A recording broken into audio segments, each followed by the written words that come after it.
제가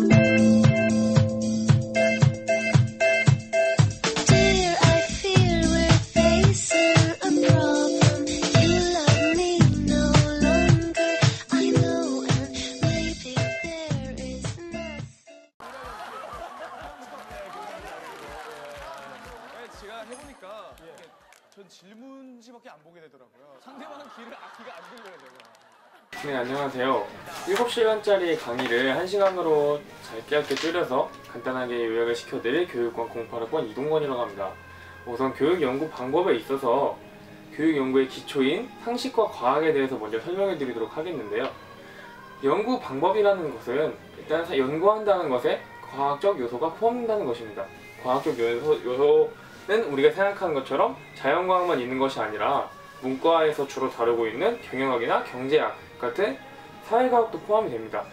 그렇다면 사회과학이 또는 자연과학이 상식 그리고 과학 둘 중에 어떤 요소로 포함이 되는지부터 설명을 드리도록 하겠는데요. 관찰의 경우는 형이상학적인지 혹은 경험적인지에 따라서 나누어집니다. 형이상학적이란 말은 결국엔 눈으로 볼 수 없는 또는 형태를 벗어난 그런 우리 주변의 환경들에 대해서 뜻합니다.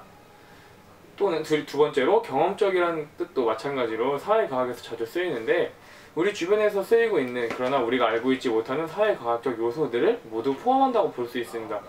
그럼 이러한 두 가지 전제, 상식과 과학이 본 연구 방법론에 대해 중요한 이유가 무엇일까요? 우선 연구 방법론에서 과학적 연구의 과정을 세 가지 요소로 나눠본다면 첫 번째, 객관적 현실이 존재하는지 여부, 두 번째, 자연현상이 규칙성 있게 이루어지는지 여부, 세 번째, 지적 활동이 신뢰성 있게 이루어지는지 여부가 가장 중요합니다. 우선 객관적 현실이 존재한다는 말은 우리가 어떠한 일을 하는데 계속적으로 반복되는 상황이 생기고 객관적으로 존재하는지에 대해서 이것이 결국 과학으로 판명된다는 것인데요. 두 번째, 자연현상의 규칙성도 굉장히 유사합니다. 여기서 자연현상이란 말은 어떠한 상황에서 한번 발생한 상황은 유사하게 계속 이루어진다는 것입니다. 세 번째, 지적활동의 신뢰성의 경우는 지각의 신뢰, 기억의 신뢰, 추리의 신뢰로 나눠지는데요. 이런 세 가지 항목들이 모두 함께 있어서 과학적 연구가 이루어집니다. 네.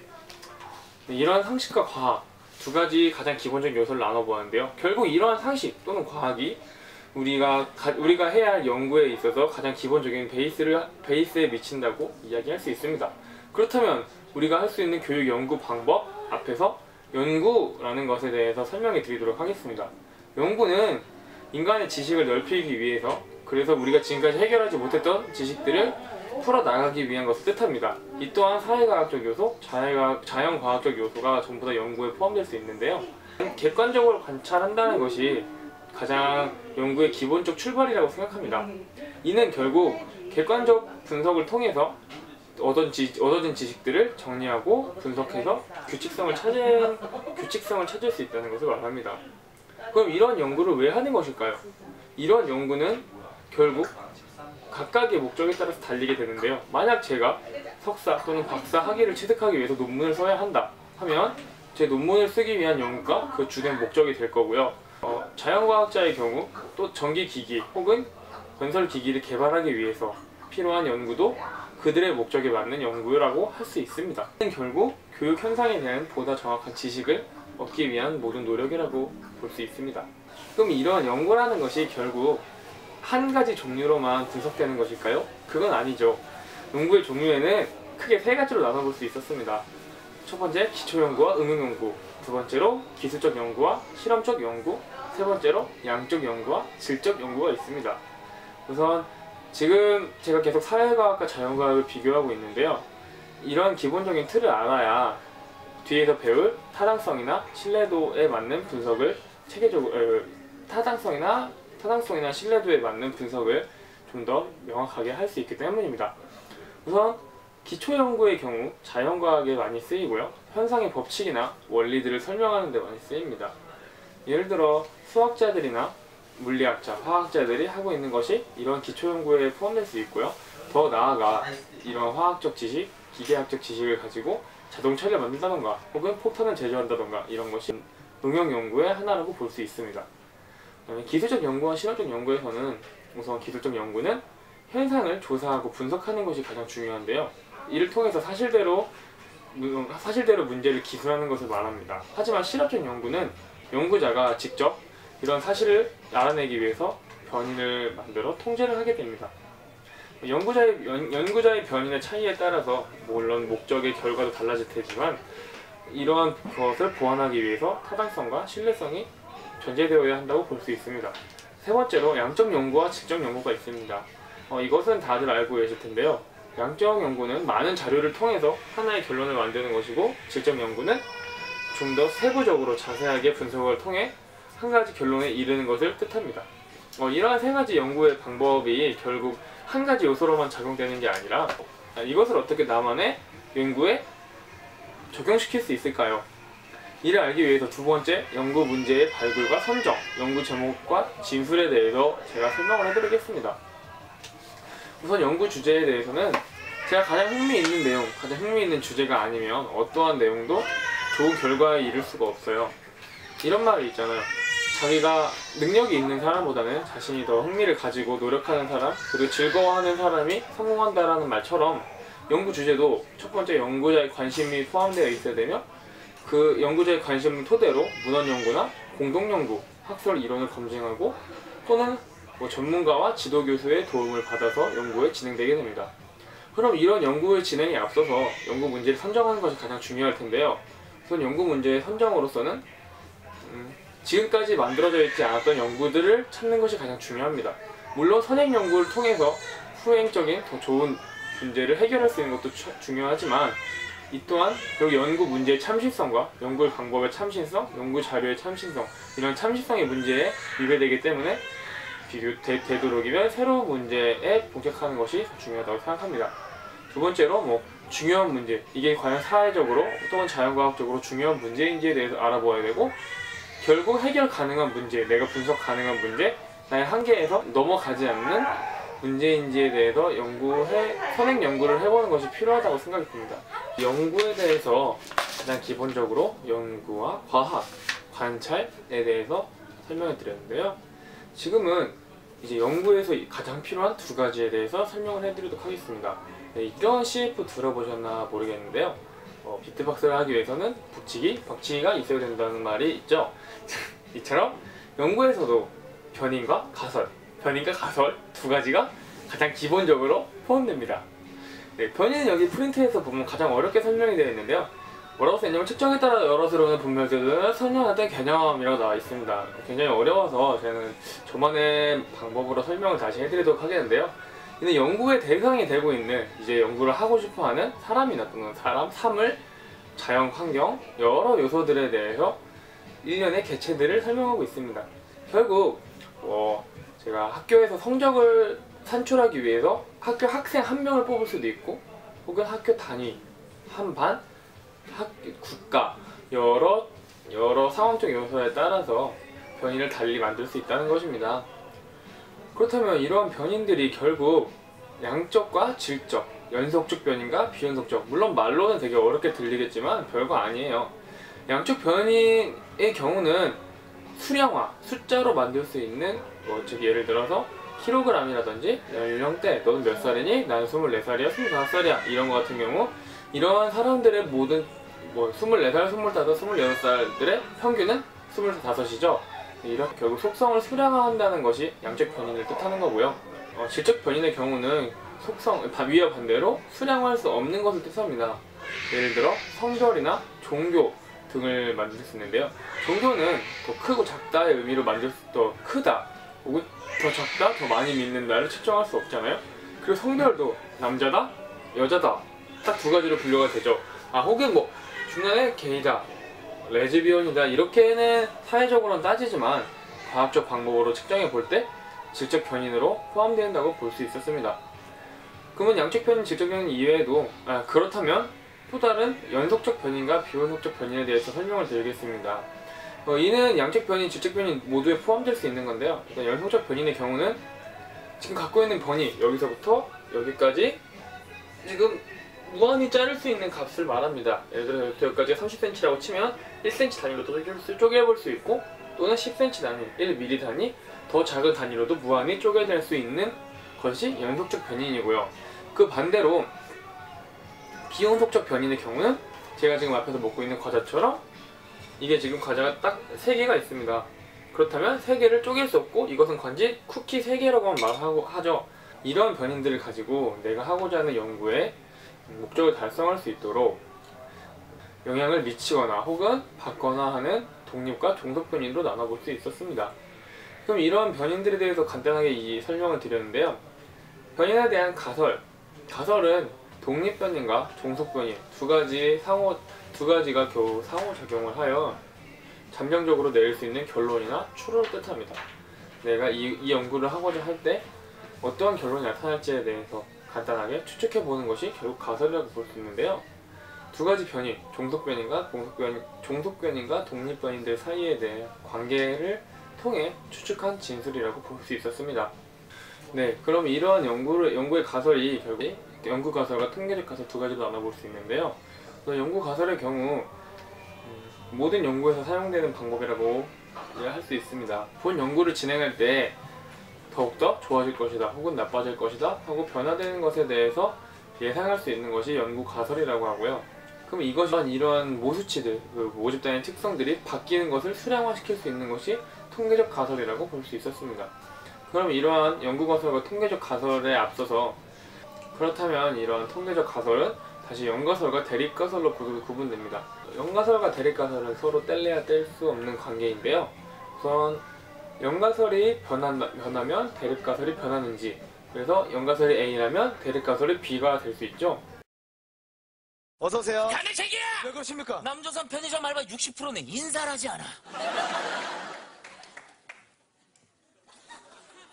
그렇지.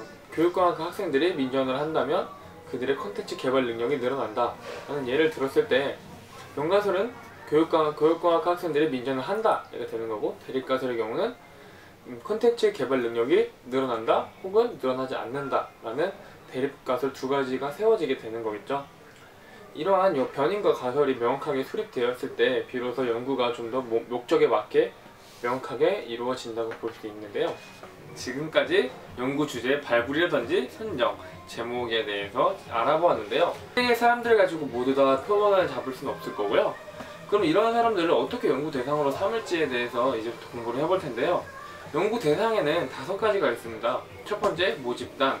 모집단이란 연구자가 관심을 가지고 측정하려고 하는 그 전체 집단을 말하는데요. 사실상 전체 집단을 전부 다 조사한다는 건 쉽지 않습니다. 예를 들어 우리나라 인구를 모두 다 조사한다는 것도 말이 안 되는 이야기겠죠. 그래서 우리는 표본 집단을 통해서 모집단의 일부만을 추출하여서 분석을 하는 것을 뜻하는데요. 집단의 일부를 결국 표본이라고 하고요. 그런 표본을 추출하는 행위가 표집이라고 합니다. 이런 표집 행위들은 결국 모집단이 가지고 있는 속성을 그대로 물러받았는지에 따라서 신뢰도가 좌우되는데요. 만약에 표본 집단들이 모집단과 전혀 다른 특성을 가지고 있다면 이 표본은 잘못되었다고 볼 수 있겠고요. 그럼 이러한 표본들이 어떤 속성을 갖고 있는지, 그래서 모집단과 얼마나 차이가 있고 유사한지에 대해서는 추정치와 통계치를 통해서 분석할 수 있습니다. 그럼 제가 아까 지금까지 표집에 대해서 간단하게 설명해 드렸었는데 좀 더 자세하게 표집을 설명해 드리도록 하겠습니다. 우리가 연구하고자 하는 모든 집단을 연구할 수는 없잖아요. 그래서 확률적으로 또는 비확률적으로 우리 몇몇만 선택해서 조사를 하는 것을 뜻하는데요. 그래서 확률 표집의 경우 4가지로 나눠집니다. 단순 무선 표집, 체계적 표집, 층합 표집, 군집 표집 이렇게 나눠질 수 있는데요. 그렇게 어렵지 않아요. 단순 무선 표집이란 지금 달력을 갖고 왔는데, 달력은 한 달에 365일이 있죠. 365일 중에서 이런 365일 중에서 1년에 이런 365일 중에서 28일만 뽑는다 라고 얘기를 해봅시다. 28일 뽑을 때 단순 무선 표집의 경우는 임의적으로 스탑 하나, 스탑해서 하나 둘, 스탑해서 하나 둘 셋 이렇게 28개를 뽑는 것이 단순 무선 표집이고요. 이러한 것은 결국 조사자가 아무런 의식 없이 표본을 추출하는 것을 통해서 모집단의 모든 사례가 동등한 기회를 가지고 표집될 수 있게 됩니다. 이런 동등한 기회는 결국엔 한 요소 선택이 다른 요소 선택에 다른 요소에 영향을 주지 않는 독립적 시행이라고 예를 들 수 있는데요. 네, 이런 단순 무선 표집의 경우 난수표를 통해서 활용되고 있습니다. 두 번째, 체계적 표집, 계층 표집을 설명드리겠는데요. 계층 표집은 1월 1일부터 12월 31일까지 중에서 28개를 뽑는다 치면 한 10칸씩 뛰는 겁니다. 10 뛰고 1월 1일, 1월 11일, 1월 21일 또 넘어가서 2월 며칠, 3월 며칠, 4월 며칠에서 12월까지 약 10칸씩을 뛰어서 28개를 뽑는다 치면 이것이 바로 체계적 표집이 됩니다. 이런 체계적 표집은 표집의 선택이 결국 쉽고 빠르다는 장점이 있는데요. 하지만 반대로 무선적으로 배치되어 있지 않은, 그러니까 랜덤하게 배치되어 있지 않고 규칙의 유사성이 있다면 특정 집단이 상대적으로 유리하게 배정이 될 수 있어서 이것을 미리 고려해야 된다고 볼 수 있었습니다. 세 번째, 층합 표집은 이러한 1년 365일을 봄, 여름, 가을, 겨울 또는 1분기, 2분기, 3분기, 4분기로 나눠서 크게 4가지로 나눠볼 수 있겠죠. 그런 4가지를 갖고 비율적으로, 지금은 분기별로 4개씩, 각각 4개씩 다 월이 들어가 있기 때문에 차등적으로 뽑을 필요가 없다고 보여지는데요. 비율층합 표집은 이처럼 층합 표집은 봄, 여름, 가을, 겨울 또는 4분기, 4분기를 각각 6명씩 뽑아서 28명을 만드는 것이 뜻합니다. 비비율층합 표집의 경우는 층하 간의 숫자를 고려하지 않는 것이고, 비율 층합 표집의 경우는 층하 간의 숫자를 고려하는 것을 말할 수 있습니다. 마지막으로 군지 표집이 있는데요. 군지 표집이란 개인이나 요소가 아닌 집단, 그러니까 약 분기 통째를 뽑아내는 것을 뜻합니다. 제가 이 28명을 뽑는다고 말씀드렸던 것은 2월이 28일까지 있다는 것을 가정했을 때를 말하는데요. 그 통째로 1월이면 1월, 2월이면 2월, 3월이면 3월 각 분기별로 각 연을 한 달만 선택하는 것이 군지 표집입니다. 28이기 때문에 가정을 두었을 때 31일짜리 달이 걸리면 마이너스 3을 하는 것을 미리 예를 둔다면 좀 더 군지 표집이 효과적이고 상황에 변동되지 않게 이루어질 수 있겠죠. 네, 잠시 쉬었다가 편의 표집과 목적 표집에 대해서 설명드리도록 하겠습니다. 네, 이제 수량적 관계가 없는 편의 표집과 목적 표집에 대해 설명해 드리도록 하겠습니다. 이건 정말 간단해서 잠시 제가 쉬고했었는데요. 편의 표집이란 내 주변의 사물 중에서 쉽게 구할 수 있는 사람이나 대상을 가지고 선택을 하는 것을 말하는데요. 편의 표집에 앞서서 전제가 있다면 어떠한 사물이든 어떠한 사람이든 표집에 영향을 주지 않는다, 혹은 전체 집단과 유사하다라는 가정을 두었을 때 표집 선정에 좀 더 쉽게 하기 위해서 편의 표집을 씁니다. 두 번째, 목적 표집의 경우는 어떠한 목적에 부합하는 사람들, 예를 들어 운동선수라든지 성적 상위 10%, 20% 목적에 맞게 조사자가 의도적으로 선정을 하는 것을 목적 표집이라고 합니다. 이러한 6가지 표집 방법들이 어떠한 것이 좋고 어떠한 것이 나쁜 게 아니라 목적에 따라서, 상황에 따라서 각기 다른 방법을 사용하면 시간적으로나 비용적으로나 좀 더 좋은 자료가 된다고 생각합니다. 네, 지금까지 연구에서 목적을 선정하였고 목적에 대한 표집을 선택하였습니다. 이런 표집을 가지고 결국 우리가 하려는 것은 측정과 분석인데요. 이제 측정의 단계를 설명해 드리도록 하겠습니다. 측정의 정의는 굉장히 까다롭습니다. 인간이나 사물의 특성을 구체화하기 위해서 수를 부여하는 절차 또는 경험의 세계와 논리적인 세계를 연결하기 위한 수단이라고 말씀드릴 수 있는데요. 그래서 다 떠나서 수를 부여하는 절차라는 거에서 우리는 좀 더 집중해 볼 필요가 있다고 생각합니다. 우리가 주변에서 측정이란 말을 들어보셨나요? 측정은 과일을 살 때나 혹은 우리의 성적을 측정할 때 혹은 키를 측정한다, 이와 같은 숫자로 표현할 수 있는 숫자를 표현할 수 있는 것을 거의 대부분 얘기하고 있죠. 사물과 사건에 부여되어 있는 숫자를 잘 적용하는 것이 굉장히 중요합니다. 이런 측정도 아까 표처럼 굉장히 많은 유형들이 있습니다. 네, 측정의 유형으로 또 세 가지가 있는데요. 첫 번째로 본질 측정, 두 번째 유도 측정, 세 번째 의미 측정이라는 방법이 있습니다. 우리가 지금까지 가장 많이 사용하고 있는 수령하는 측정의 경우는 본질 측정으로 볼 수 있고요. 반면에 사회과학적, 우리의 지능을 측정한다 혹은 우리의 감성을 측정한다고 할 때 이것을 IQ 또는 EQ라고 하죠. IQ나 EQ는 결국 의미 측정의 방법으로 표현할 수 있습니다. 그렇다면 본질 측정도 아닌 의미 측정도 아닌 가운데 있는 유도 측정이 뭘까요? 유도 측정은 결국 어떠한 C라는 현상을 발견하기 위해서 A나 B를 가지고 찾아낸다 라고 제가 설명드릴 수 있는데요. 측정의 의미가 나타나도록 하기 위해서 예를 들어 밀도를 구할 때 부피와 질량 이 두 가지 요소를 가지고 구하는 것과 같이 여러 사물들, 여러 수령화된 숫자들을 이용해서 측정을 하는 것을 말합니다. 만약 제가 학교 현장에서 학생들을 측정한다, 학생들의 미래의 학생들의 IQ를 측정한다고 치면 이는 이미 측정이 될 수 있겠고요. 학생들의 키를 측정한다고 하면 본질 측정이 될 수 있을 것입니다. 그렇죠? 아시겠죠? 그렇다면 이러한 측정이 사람이 하는 일인데 오차가 발생할 수 없을까요? 이래서 연구자들은 측정의 오차에 대해서도 굉장히 많은 고민을 해봤다고 합니다. 측정 오차는 제가 주제를 통해서 설명드리도록 하겠습니다. 여기 있는 컵이 있습니다. 컵이 지금 1cm로 보았을 때는 컵의 지름은 25cm가 나오게 됩니다. 하지만 제가 측정 도구, 이 자가 1cm, 앞에 있는 cm가 두 개가 잘려있는 상태였다면 27cm가 나오게 됩니다. 왜냐하면 앞에 있는 2cm가 측정 도구의 오차로 잘려나왔기 때문이죠. 이러한 자의 오류 또는 저울의 오류 등의 이러한 자의 오류 또는 이러한 자나 저울의 고장 등이 결국 측정 도구의 오차라고 설명드릴 수 있고요. 그다음에 측정 과정의 오차에는 제가 센치를 측정해야 되는데 뒤에 인치를 가지고 측정하는 것을 뜻합니다. 분명히 항목에서는 센치로 측정해서 25cm를 적었어야 되는데 저는 인치로 여기는 10인치, 이 컵의 지름은 10인치다 라고 작성을 했습니다. 이것은 결국 측정 도구의 오차가 아닌 측정 과정의 오차라고 볼 수 있겠고요.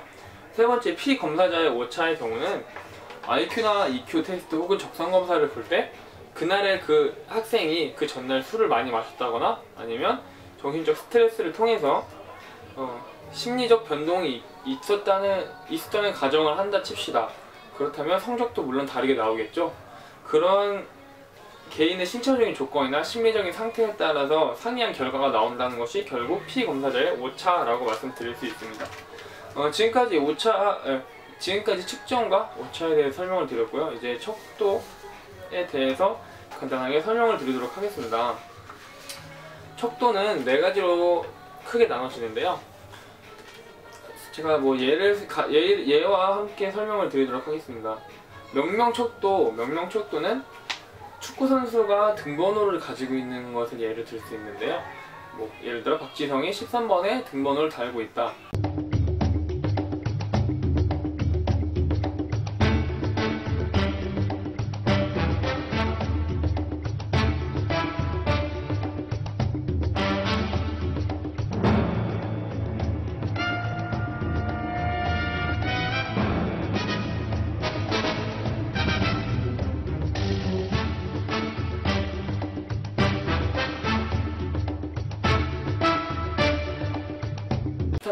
열세 번째 능력을 가진 선수를 뜻하는 게 아니라 단지 좀 더 알기 쉽고 구분하기 편하게 만든 숫자일 뿐입니다.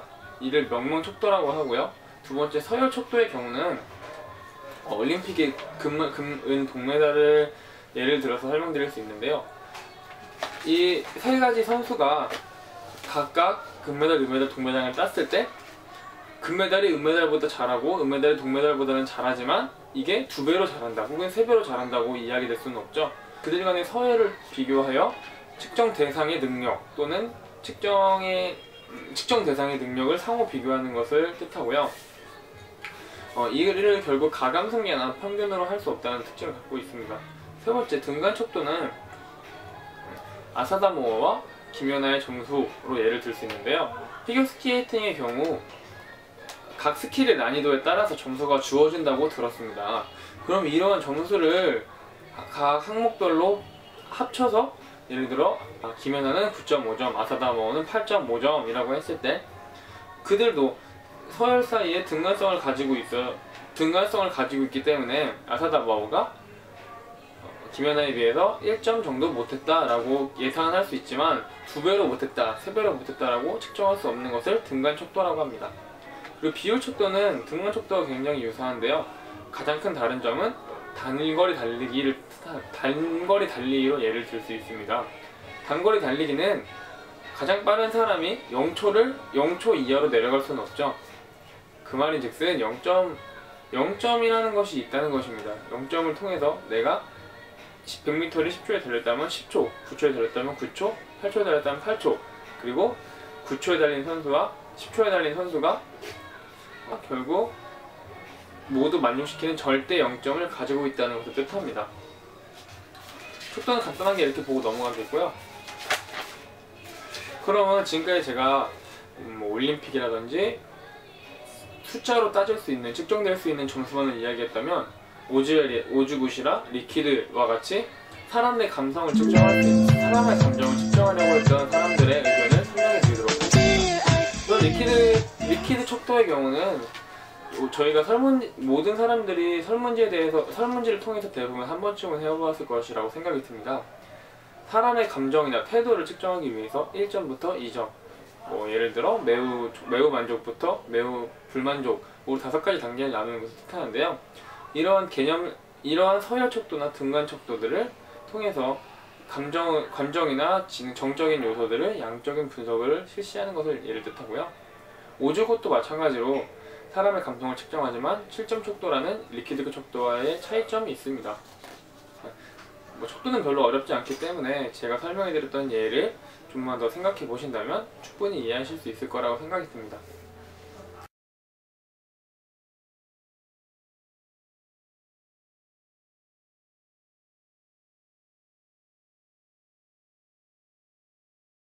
네, 지금까지 교육 연구 방법에 대한 상식과 과학 또는 연구 방법에 대한 기초를 같이 생각해 봤다면 이제부터는 연구 방법의 타당도와 신뢰도에 대해서 같이 생각해 보도록 하겠습니다. 타당도와 신뢰도, 내용은 좀 말은 생각보다 어려울 수도 있겠는데요. 연구 방법에 있어서 우리가 이러한 연구 방법에 대한 결론을 받았을 때 이것이 과연 타당한 결론인지, 너의 말이 타당한지 라는 말을 비교해보면서 알 수 있겠고요. 두 번째, 신뢰도의 경우는 정말 믿을만한 연구 방법에 대한 결과인지에 대한 분석으로 따져볼 수 있습니다. 네, 자세히 설명드리겠습니다. 타당도란 측정하고자 하는 어떤 현상이나 특성을 얼마나 충실하게 측정했는지 하는 것입니다. 예를 들어서 제가 지금 손가락이 부러졌는데 감기약을 먹는다. 이것이 과연 타당한 처방일까요? 네, 아니죠. 손가락이 부러졌는데 엑스레이를 하거나 아니면은 정형외과에서 깁스를 받는 게 타당한 방법일 것입니다. 두 번째로 이 검사 정도가 검사의 사용 목적에 얼마나 부합하는지, 이 말도 제가 쉽게 예를 들어 드릴 수 있는데요. 예를 들어 머리에 뇌진탕이 걸려서 지금 검사를 해야 되는데 다리에 엑스레이를 찍는다던가 혹은 머리 CT가 아닌 다리에 CT를 찍는다. 이것이 과연 올바른 사용 목적에 부합한 것일까요? 네, 아니죠. 네, 타당도란 측정하고자 하는 어떤 특성 또는 현상을 얼마나 충실하게 측정하고 있는가라는 것을 이야기하고 있습니다. 자세히 예를 들어 드리겠습니다. 우리도 대화할 때 너의 말이 타당하니? 라는 말을 자주 하는데요. 여기서 타당함이 어떤 것일까요? 또 다른 예를 들어 드리겠습니다. 손가락이 부러졌는데 감기약을 처방해주는 의사 혹은 약사, 이게 올바른 것일까요? 아니죠. 타당하다는 것, 이와 마찬가지로 검사 점수가 얼마나 검사의 사용 목적과 정도에 부합했는지라는 것과 함께 비교해 볼 수 있습니다. 두 번째 예를 들어드리면 머리가 지금 제가 뇌진탕에 걸렸습니다. 그런데 다리 엑스레이를 찍었습니다.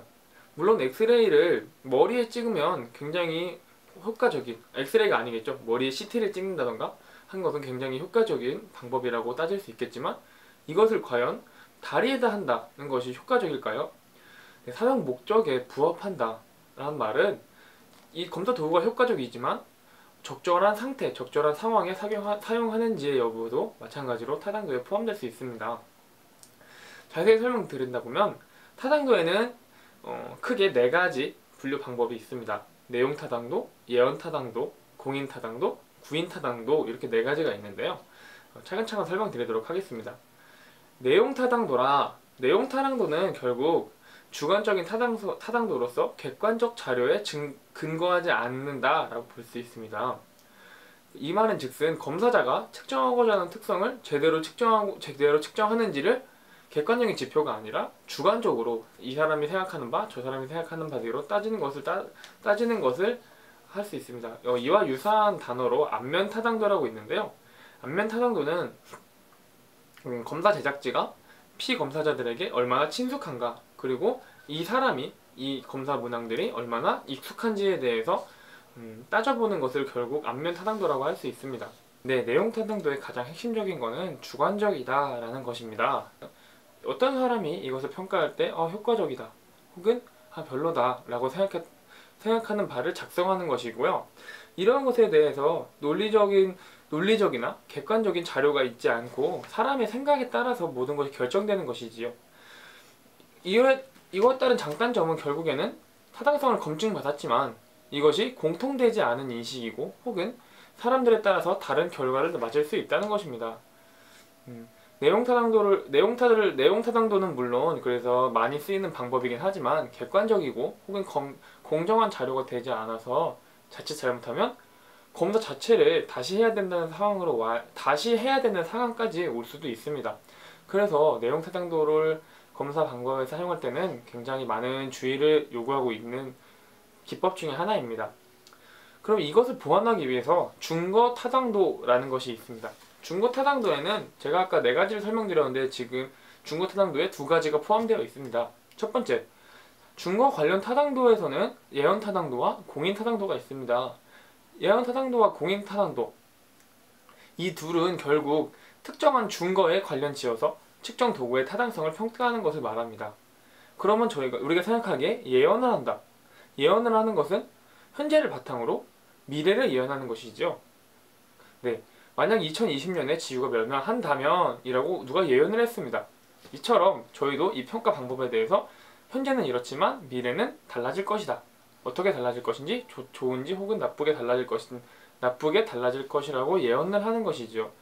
해당 검사에서 얻은 점수가 만약에 제가 50점이나 60점이라면 더 대학에 들어가서 혹은 직장에 들어가서 더 나은 성적을 거둘 수 있을 것이다 라고 측정하는 것이 예언 타당도라고 설명드릴 수 있습니다. 지금 우리가 미래에 가보지는 않았지만 본 검사지를 통해서 미래에 표출하게 될 행동들을 중거로 예언할 수 있다는 것을 말씀드릴 수 있고요.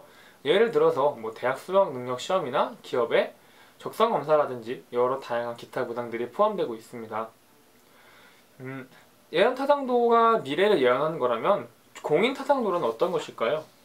제가 지금 2가지를 같이 비교하고 있는데요. 공인 타당도의 경우는 타당성의 중거를 미래가 아닌 현재에서 찾고 있다는 것입니다. 현재 해당 검사 점수와 그 검사 이외의 다른 중거 점수 간에 어떠한 상관관계를 갖고 있는지, 예를 들어 내가 지금 현재 얻은 검사 점수가 있는데 이전에 얻었던 점수와 비교해서 더 나은지, 이 교육을 받았을 때 더 나아졌는지 혹은 더 나빠졌는지, 그래서 효과가 있는지 없는지에 대해서 과거와 현재를 비교하는 것이 결국에 공인 타당도라고 할 수 있습니다. 네, 공인 타당도의 경우는 좀 더 정확하게 평가를 할 수 있지만, 하지만 2번이나 유사한 자료를 평가하고 지속적으로 비교 관찰해내는 사실이 있기 때문에 많은 시간이 걸린다는 단점이 있을 수가 있겠고요. 그러면 이러한 예언 타당도와 공인 타당도가 과연 어떤 게 효과적인지는 저희가 이렇게 교육을 하면서 따져볼 수는 없는 것이겠죠. 만약 예를 들어서 기업의 미래 가치를 위해서 직원들을 뽑는데 공인 타당도를 사용할 수는 없는 것일 테고요. 그리고 교육을 측정해야 되는데 이전 교육을 갖고 자료를 이용한다면 예언타당도가 아닌 공인타당도를 이용하는 것이겠죠. 그럼 그리고 마지막 구인타당도에 대해서 설명을 해드리겠습니다. 우선 구인이라는 말이 굉장히 저희에게 사람들에게 낯선 언어임에는 불명합니다. 구인, 영어로 컨트러스트라고 하는데요. 추상적이고 아니면 가설적인 것들을 우리가 가정해보고 이러한 가정을 한 거를 가지고 지칭하기 위해서 평가를 하는 것입니다. 현재 실물로 존재하지는 않지만 그리고 우리가 추상적인 개념으로 갖고 있는 사랑이나 분노 혹은 정도 여러 가지가 있겠죠. 뭐 아버지, 어머니와의 정 혹은 친구와의 정, 우정, 사랑 여러 개념들이 다 포함되어 있고요. 추상적인 개념을 사용하는 것이 결국 구인타당도라고 볼 수 있겠습니다. 결국에 구인타당도는 현재 조작적으로 정의되어 있지는 않지만 인간의 심리적 특성이나 성질을 갖고 사랑을 하는 것이 인간의 본질 혹은 사람과 사람의 관계를 맺으려는 것이 인간의 본질이라는 것은 누구나 알고 있겠죠. 이러한 구인타당도, 보이진 않는 구인타당도를 가지고 조작적 정의를 갖고 분석하는 것, 그래서 심리적 또는 분석적인 결과를 나타내려고 하는 것이 결국에 이러한 타당도의 개념이고요. 문항과 혹은 검사 구성 요소 간의 관계가 어느 정도 일치됐는지에 대해서 분석을 하는 것입니다. 그런 이러한 사람의 심리를 측정하기 위해서 저희는 어떠한 사전 절차를 거둬야 될까요?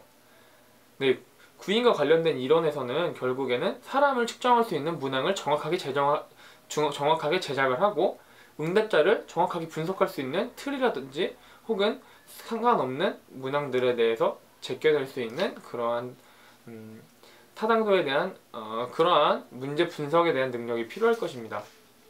이러한 사례로서는 결국 사람의 능력을 가지고 MBTI나 MBTI나 사람의 성격을 측정하는 지표 등의 한 예로 들 수 있겠고요.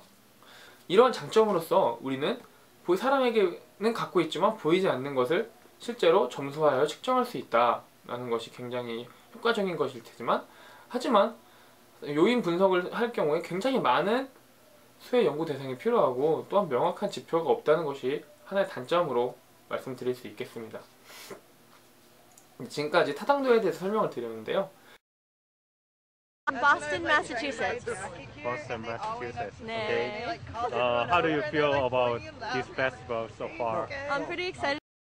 다음에 배울 신뢰도에서는 지금까지의 문항들이 얼마나 일관성 있게 측정이 되었는가에 대해서 다시 한번 교육을 해보도록 하겠습니다.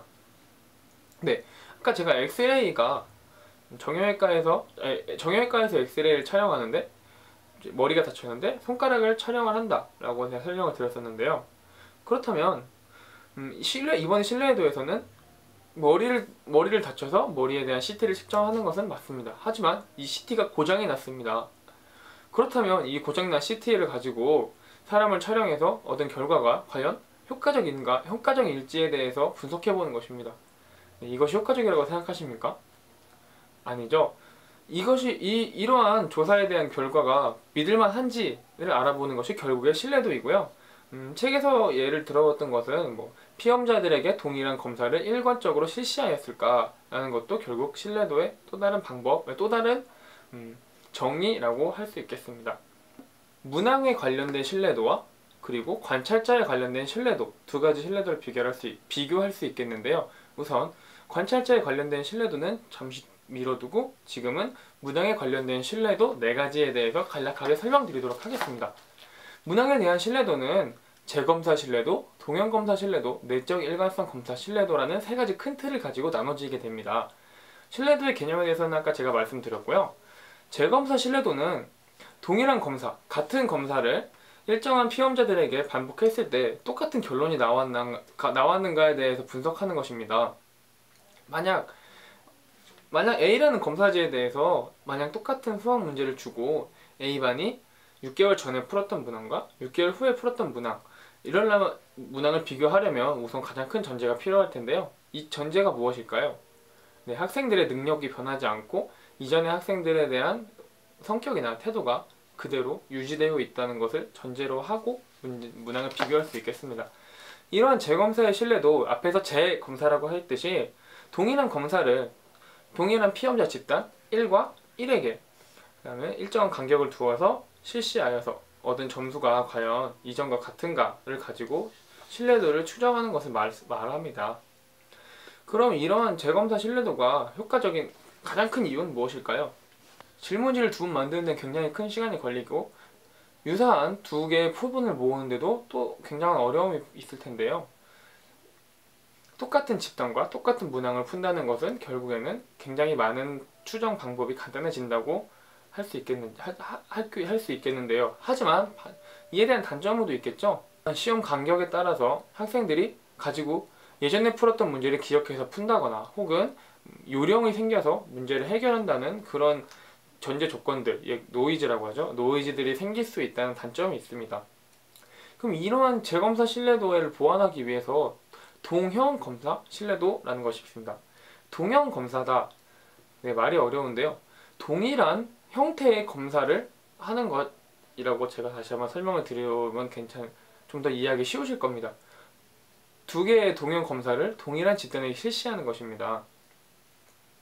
동일한 집단에다가 두 가지 다른 문항을 실시했을 때 물론 다른 문항이 굉장히 난이도도 비슷해야겠고 측정하고자 하는 요구 목적도 비슷해야겠고 동일한 내용을 가지고 있다는 전제를 한다면 동일한 집단의 경우 유사한 성적이 나올 것입니다. 이런 동형 검사 신뢰도를 통해서 시험 간격에 대한 문제라던가 신뢰도 개수의 추정에 대한 문제를 해결할 수 있고요. 하지만 또 다른 단점으로는 두 가지 문항을 만드는데 사람이 만드는 것이기 때문에 이게 굉장히 유사하게 제작되기가 어렵고 또한 동일한 검사 환경을 만들어서 피험자들에게 그때와 같은 상황을 만들어주는 것이 굉장히 어렵다고 볼 수 있겠는데요. 가령 A라는 문제를 풀었을 때 중간고사 이전이었고 혹은 B라는 문제를 풀었을 때 중간고사 이후라서 성적이 들어가는지 여부를 학생들이 알게 되었다면 물론 학생들이 알게 되었다면 학생들은 그 문항에 대한 적극적인 태도를 보이지 않을 것입니다. 네, 동형 검사 신뢰도에 대해서는 어느 정도 이해가 되시나요? 같은 집단에 따라 유사한 검사지를 가지고 한다 라고 제가 한마디로 결론 드릴 수 있겠고요. 그 다음에 또 다르게 반분 검사 신뢰도라는 신뢰도 평가 방법이 있습니다. 반분 검사 신뢰도는 동형 검사 신뢰도가 두 개의 문제지를 가져야 되는 거였고 재검사 신뢰도가 하나의 문항을 두 번 검사하는 것이었다면 반분 검사 신뢰도는 하나의 문항을 하나의 피검자에게 실시하지만 그 하나를 반으로 쪼개서 위의 항목과 아래 항목과 아래 항목을 부분으로 나누는 것입니다. 이러한 두 가지 부분이 결국 예를 들어 짝수번 문항이라든지 홀수번 문항 혹은 1번부터 10번, 10번부터 20번 두 가지를 나눴을 때 굉장히 얼마나 유사하게 측정이 되고 있는가 라는 것이 결국 반분 검사 신뢰도라고 할 수 있겠고요. 그럼 이에 대한 장점은 무엇일까요? 네, 검사를 두 번 하지 않아도 되고 피험자들을 한 번만 모아놓고 시험을 보면 된다는 것이고요. 하지만 이러한 검사를 양분하는 것이 결국 옳은 것인가, 전체적인 시험지에 대해서 평가할 수 있는 방법인가에 대해서는 지금도 많은 이야기가 나오고 있습니다. 그럼 반분검사 신뢰도를 대체하기 위한 문항 내적 일관성 신뢰도가 있습니다. 문항 내적 일관성 신뢰도는 반분검사 신뢰도를 보완하기 위해서 각 문항들을 독립된 단위로 만들어서 어느 정도 동질적인지에 대해서 측정하는 것입니다. 이러한 것은 이전까지 반분검사 신뢰도가 한 항목 간에 모여서 일관성을 이루는 것에 오차를 줄이고자 문항을 쪼개서 상관계수로 표현한 것인데요. 그 문항에 대한 반응이 각각 어느 정도 동질적인지에 대해서 측정하는 것이 이 예로 볼 수 있습니다. 그렇다면 이러한 문항 내적 일관성 신뢰도, 마지막 신뢰도 측정 방법인데요. 이러한 문항 내적 일관성 신뢰도가 과연 가지고 있는 장점과 단점은 무엇일까요? 문항 내적 이는 문제를 결국 양분하지 않아도 되는 장점이 있고 문항 간의 일관성에 의해서 단일한 신뢰도를 얻을 수 있다는 장점이 있겠지만 도구의 질을 분석함에 있어서 어느 정도 엄격함을 가지고 측정을 해야 한다는 단점도 있겠습니다. 네, 아까 제가 두 가지 항목, 관찰자의 신뢰도와 문항의 신뢰도 중에서 관찰자의 신뢰도는 나중에 설명드린다고 했었는데요. 지금 이제 관찰자의 신뢰도에 대해서 대략적으로 설명을 드리도록 하겠습니다.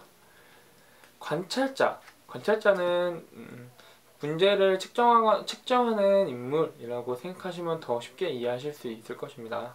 관찰자 신뢰도 안에는 관찰자 내와 관찰자 간, 즉 관찰자 한 명이 가지고 있는 일관성 혹은 관찰자 간에 얼마나 유사성, 차이성을 가지고 있는지로 측정을 할 수 있겠습니다. 우선 관찰자 내의 신뢰도는 사람이 한 명이겠죠. 한 명이 유사한 문항들을 얼마나 일관성 있게 측정을 하고 있는지에 대해서 분석을 하는 것이고요. 만약 사람이 정말 기계처럼 똑같을 수는 없죠. 하지만 결과를 일정하게 얻기 위해서는 설문 대상자들에 대해서 유사한 상황을 만들어야지 정확한 결론이 나올 것입니다. 그리고 관찰자 간 신뢰도란 하나의 설문 문항을 한 명이 하기에는 시간과 비용이 굉장히 오래 걸릴 것입니다. 이것을 보완하고자 여러 관찰자들을 만들었을 텐데, 그러면 이 사람이 가지고 있는 특성과 또 다른 사람이 가지고 있는 특성들이 다른 것은 분명하게 됩니다. 이러한 차이점이 어느 정도 오차 범위 안에 들어있는지를 비교하는 것이 관찰자 간 신뢰도라고 말씀드릴 수 있겠는데요. 그렇다면 이런 타당도와 신뢰도가 결국 어느 정도 범위에 있어야지만 문항이 믿을 수 있고 활용할 수 있는지에 대해서 생각을 해봐야 될 것입니다. 이것은 결국 관찰 점수와 진점수, 오차라는 세 가지 분석 항목을 통해서 수리적 통계를 만들어 비교할 수 있겠는데요. 어느 정도의 분포를 가지고 측정하고 있는가에 따라서 이 숫자의 오차 범위는 달라질 수 있겠습니다. 각 문항에 따라 요구하고 있는 조사 연구 방법이 다르고요. 만약 질적 영역 또는 양적 영역에 따라서 혹은 과학적 영역과 사회적 영역에 따라서 각 연구 방법의 절차는 달라지게 될 것입니다. 그렇다면 조사 연구가 무엇일까요? 조사 연구는 지금까지 측정하고자 하는 바를 통제되지 않은 자연적 상황, 예를 들어 원주민을 측정하고자 한다면 내가 원주민 속으로 가서 원주민에게 말을 하지 않고 그 사람들을 자연스럽게 지켜보면서, 혹은 설문지를 조사한다면 설문 문항에 대한 목적을 이야기하지 않고 결과치만을 비교하는 그런 연구를 뜻합니다. 결국 이를 통해서 현재 가지고 있는 실체를 알아보기 위한 것이라고 말씀드릴 수 있겠는데요. 현재의 실체를 알아보기 위한 효과적인 방법, 여러 방법들이 있을 것입니다. 다들 DM 받아보셨나 모르겠는데요. 다들 우편으로 오는 설문조사를 받아보셨는지 모르겠는데요. 저는 어릴 때 우편으로 오는 인터넷 설문조사 혹은 과자 설문조사에 대해서 받아본 적이 있었습니다. 이러한 설문조사는 미리 설문 제작자들이 인쇄를 해서 우편으로 보내 그에 대한 회수율을 통해 비교하는 것인데요. 사실 요즘 누가 우표를 많이 사용하진 않죠. 예전에도 마찬가지였는데요. 저도 그렇게 받았던 설문조사들을 다 한 번도 안 하고 버린 게 대부분일 것입니다. 이래서 회신용 봉투와 우표를 따로 첨부해서 보내서 최대한 참석률을 높이고자 하는데요. 사실 이러한 회신용 봉투 이외에도 협조를 당부하는 편지라던가 연구자의 특성, 연구자의 권위를 표현하여 이러한 설문 문항의 참석률을 높이고자 하는 노력들이 진행되고 있습니다. 그렇다면 이런 우편조사가 왜 아직까지 진행되고 있을까요? 네, 우편조사는 결국 직접 사람이 방문해서 일일이 조사하는 것에 비해서 시간과 비용이 절약되고요. 지금 우리 주변에 있는 사람으로 방문할 수 있는 범위를 제한하는 게 아니라 우편으로 미국, 일본 혹은 우리 주변에 제주도, 이 멀리까지 있는 사람들을 지리적 영역에 포함시키지 않고 다 조사 범위에 넣을 수 있다는 것입니다. 그리고 응답자는 자신이 정말 원할 때, 원하는 시간, 편한 심리적 상태 속에서 편리하게 답할 수 있다는 장점이 있습니다. 그렇다면 이런 장점만 있는 것이 우편조사가 아니겠죠? 제가 아까 말씀드렸듯이 우편조사는 회수율이 낮고 연구자의 의도를 직접 반영하지 않기 때문에 오차 범위가 굉장히 커다란 단점이 있습니다. 이를 보완하기 위해서 요즘에는 서베이라고 하는 전자 설문조사가 많이 등장하고 있습니다. 전자 설문조사란 인터넷과 같은 정보통신망을 이용해서 설문조사를 하는 것을 뜻하는데요. 이전까지 우편조사와 다른 점은 직접 상대방이 종이를 받는 것이 아니라 메일이나 핸드폰, 모바일을 통해서 질문에 대한 답변을 클릭을 통해서 실시간으로 전송할 수 있다는 것입니다. 물론 이러한 내용들은 우편 조사랑 동일하지만 설문에 대한 방법이 온라인으로 이루어지고 있다는 것이 가장 큰 다른 점이 있겠고요. 또한 다양한 기호나 그림, 동영상, 음성 파일도 설문조사 항목에 넣을 수 있다는 것이 가장 큰 장점이라고 볼 수 있습니다. 하지만 이것도 과연 장점만 있을까요? 시골에 사는 할머니, 할아버지들을 전자설문조사로 조사한다. 그리고 그분들에게 메일로 보내서 답장을 기다린다. 과연 얼마나 걸릴까요? 거의 불가능하겠죠. 메일을 가지고 있는 사람의 수도 거의 없을 테고, 나아가서 메일을 확인하기보다는 농사를 하거나 혹은 마을에 관해서 여가를 즐기시기에도 바쁜 분들이 아닐까 싶습니다. 이러한 분들에게 필요한 것이 우편이나 혹은 전자설문조사일까요? 아니죠. 면접법이나 혹은 조사 연구에 대한 다양한 방법들을 측정하는 것이 더 효과적일 것입니다. 그렇다면 두 가지 문제를 보완하고자 이루어진 면접법을 제가 설명드리도록 하겠는데요. 할머니, 할아버지들에게 직접 가서 만약에 귀가 잘 들리지 않는 분이 있다면 혹은 문맹이신 분들이 있다면 옆에서 조사원들이 자세히 문항에 대한 설명을 할 수 있고 설문 목적에 부합한 결론을 받을 수 있게 될 것입니다. 가정 방문이나 혹은 몰 인터셉트 개별 면접, 컴퓨터 활용 조사 등 다양한 방법으로 면대면과 전자 설문조사 등 면대면과 설문조사 방법을 면대면과 우편조사, 전자 설문조사들을 혼합해서 사용하고 있는데요. 지금 대선이 60일 앞으로 다가오고 있죠. 대선을 앞두고 가장 많이 받는 전화가 저는 어디 리서치의 누구인데 어떤 후보를 뽑으시겠습니까? 라는 것이고요. 라는 것이겠죠. 이러한 전화는 다들 받아보셨을 겁니다.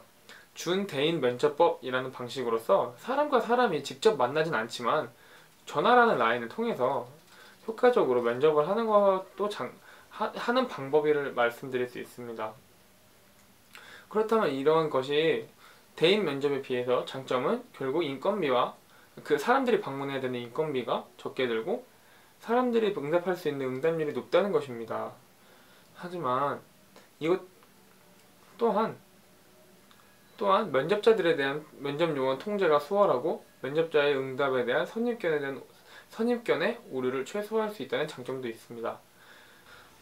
하지만 전화 면접법의 단점으로서 굉장히 바쁜 상황 혹은 귀찮은 상황에서 이런 전화를 받았을 때 다들 죄송합니다 하고 끊어버리는, 이래서 응답자가 면접 상황을 쉽게 통제할 수 있다는 단점이 있습니다. 그다음에 개별 면접에 비해서 언어적 의사소통 이외에도 비언어적 의사소통에 대한 이해가 불가능하기 때문에 부수적 정보 수집이 제한되고 표본을 얻기에도 어려움이 있다는 단점이 있습니다. 이 외에도 다양한 조사 연구의 방법들이 있겠지만 지명과 시간상 이렇게 세 가지 가장 중요한 이렇게 세 가지 가장 중요한 연구 방법만을 설명드리겠고요. 그렇다면 제가 이러한 연구 방법을 설명드렸던 이유가 무엇일까요? 이제 뒤에서는 이제 마지막으로 조사 연구의 연구 절차에 대해서 같이 생각해 보도록 하겠습니다.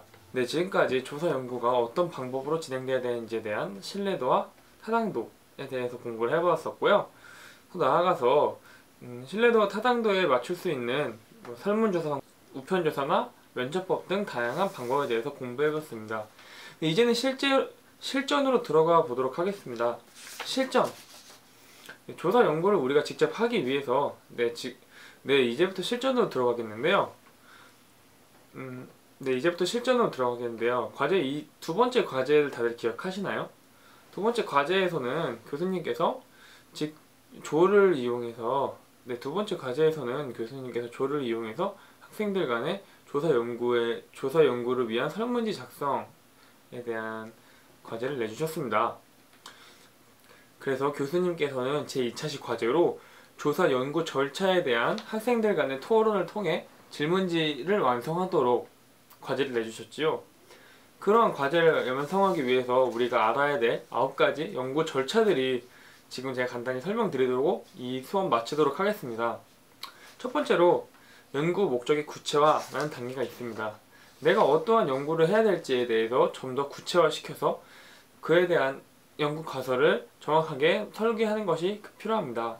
연가설과 대립가설은 제가 이전에 말씀을 드렸었는데요. 가설에 대한 이유와 그 가설에 대한 결과가 정확하게 대립되는가를 통해서 연구 목적이 뚜렷하면 연구 가설을 구체화시킬 수 있다는 결론을 내리게 됩니다. 네, 두 번째, 연구 대상을 선정하고 그 다음에 표지 방법을 규명하는 것입니다. 이는 연구 목적에 맞는 집단을 적절하게 선정하고 그런 집단에 대해서 모집단을 표본 집단으로 바꾸는 것을 뜻합니다. 제가 모집단을 표본 집단으로 바꾸는 이유에 대해서는 이전에 설명드렸지만 모든 사람들을 대상으로 조사를 할 수 없기 때문에 샘플을 적절하게 선택하는 것이 필요합니다. 만약 연구 목적의 구체화에서 제가 건국대학교 학생 중에서 스마트폰을 하루에 몇 시간을 사용하는지에 대해서 조사하고 싶었습니다. 네, 연구 목적은 구체화되어져 있죠. 스마트폰을 얼마나 사용하는지. 그러면 다음 단계, 연구 대상을 선정해서 표집을 찾는 데는 전체 모집단 4만 명을 학생을 대상으로 할 수는 없겠죠. 그래서 우리는 이제는 교육공학과 학생으로 대상을 한정짓도록 하겠습니다. 물론 샘플 크기가 문제가 될 수도 있습니다. 4만 명을 단지 400명의 학생으로 샘플을 작게 만든다는 것도 그렇고, 더 나아가서 단순히 교육공학 학생이 가진 특징을 건대 학생 전체로 활용시킨다는 일반화의 오류도 발생할 수 있겠지요. 이러한 오류들을 적절하게 분석해서 연구 대상에 대한 표집을 만드는 것이 올바른 연구 조사의 첫 번째 단계라고 볼 수 있습니다. 네, 세 번째는 안내문 작성입니다.